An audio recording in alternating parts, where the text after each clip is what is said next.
Of course, everyone's still talking about the Omicron variant, and in just a few moments, we will be joined by Admiral Brett Giroir, former HHS Assistant Secretary for Health during the Trump administration. There are a lot of unknowns here, and Brett Giroir will help us go through them. Two pieces of good news here, though, at the beginning of this story, at least in the early stages of Omicron. First, a number of experts are telling us not to panic. The vaccines are expected to work. And second, President Biden today said new lockdowns are off the table, quote, for now. That, to me, is a huge issue, because I think the weight of the evidence of the past 20 months or so strongly suggests that, taking everything into consideration, the lockdown cure was worse than the disease. And stocks rallied, about 300 points or so, on the president's announcement. Now, besides Omicron, another big story is that the Senate and the House are coming back to school this week.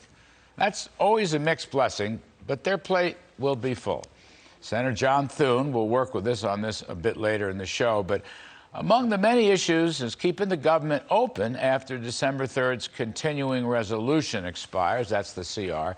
There's a debt limit issue, maybe by the middle of December. And, of course, the most important of all, the Biden budget bill. Call it the Biden reckless social spending, tax hike, and Green New Deal bill. It's a bill that will wreck the economy if passed. It will increase inflation. It'll jack up the cost of all forms of energy. It will provide welfare assistance without any workfare. And by the by, will provide welfare without workfare to illegal immigrants. As always, you know me, save America, kill the bill. Now, if Senator Manchin sticks to his guns, then he will presumably vote against the bill and instead continue to push for a pause well into next year on the grounds that inflation is still rising. And by the way, 100 other issues that should never see the light of day. Now, I think a pause till next year would wind up killing the bill. So I'm in for the Manchin pause.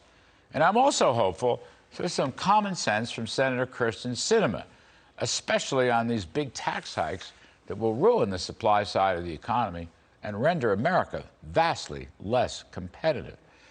And now we've got the latest Scott Rasmussen poll, very interesting and I think important. This poll shows, now follow me here, 60% oppose payments to illegal immigrants.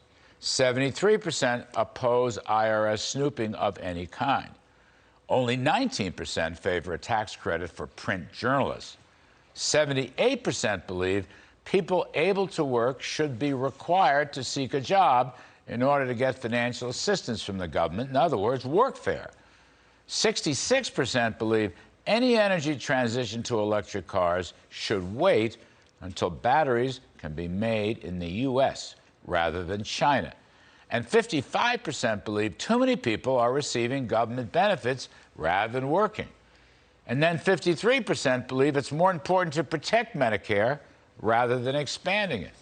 And other unpopular plans in the reckless Biden budget include increasing the cost of daycare, reducing the ability of faith-based organizations to get daycare, and providing federal funding for abortion. And there are lots of other issues, too. Bottom line, voters do not like this bill. But of course, we knew that. We've been talking about that. We will continue to talk about it. Save America. Kill the bill. Majority of voters oppose Build Back Better. Period. End of sentence. Thank you to Scott Rasmussen.